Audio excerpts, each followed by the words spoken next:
Good day mga boss. Meron nga pala ako ditong Motowolf na motorcycle camera bracket. Ayan. Aluminum alloy na rin siya, 360 rotation. Yung code nito guys, ito MDL3532. Ayan. Buksan natin.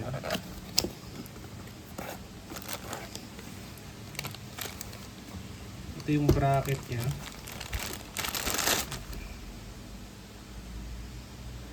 Mukhang matibay guys. Ito yung version 2 eh.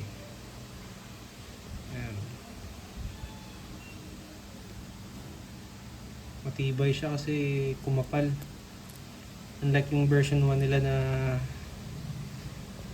yung parang manipis lang. Ayan. Tsaka ito yung bola niya sa loob pinatibay rin, lumaki. Ayan. Pinili ko nga pala yung yung clamp. Ayan. Clamp siya na ginagamitan ng screw. Ayan. Ito. Ayan.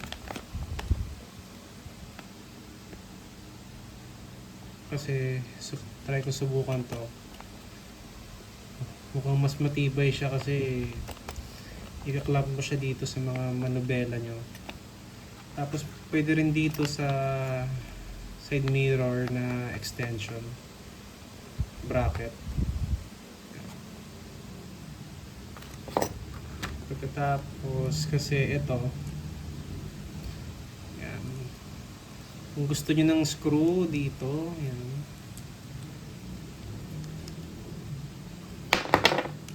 yan. Kung ayaw niyo naman gamitin yung screw, pwede rin naman dito. Yan. Pero ako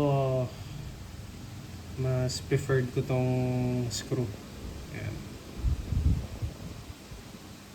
Yan, matibay siya guys, makapal. Tapos kinaganda nito kapag niluwagan, ito maluwag na siya. Ayan. Ito hindi mo na maluluwagan pa. So ibig sabihin hindi mo siya matatanggal. Ito. Hindi mo siya matatanggal. Naka anti-theft siya. Ayan. Hindi mo na may ikot to eh.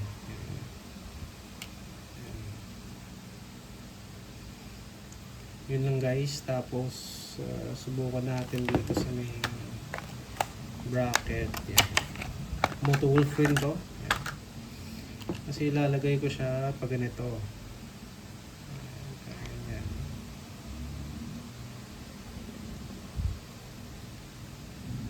Tapos ika-clamp mo siya ng ganito. Kasi yung side mirror ko guys, ganito siya oh. Ayan. Yung pang Ducati. So ilalagay ko siya dito. Tapos meron kasi akong MDL na switch. So itatry ko siya ilagay dito yung MDL switch natin. Para at the same time ito yung bracket. Ayan. Tapos meron ako dito MDL. Sana magkasya.